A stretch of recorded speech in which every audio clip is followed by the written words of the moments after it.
Hi, my name is Mari of DiscoverEase and Movement, and today's DiscoverEase and Movement tip is about bending for gardening.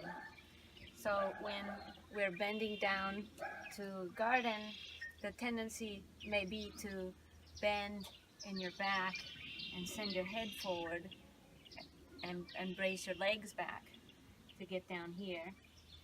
So instead of doing that, I'd like to keep my length and keep the ease in my neck, in my whole self.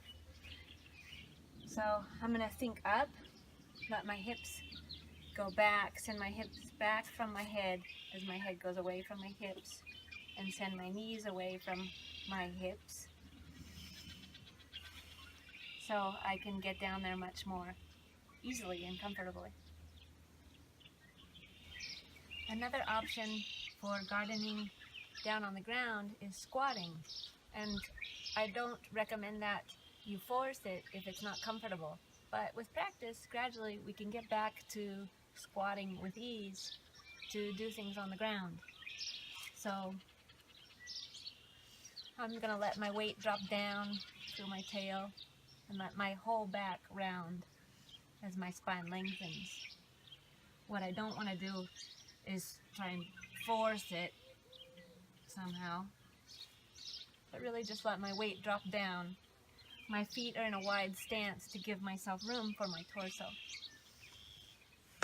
And I can get at things more easily.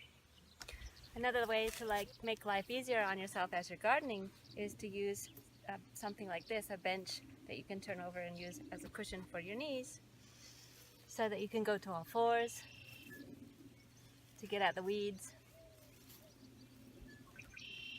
Or you could sit on it in kind of a squat, and again letting your weight drop down as your whole back rounds, lengthening instead of pulling down. We don't want to pull down in order to pull the weeds up. We want to allow our length and ease. So the more options that we have, the better.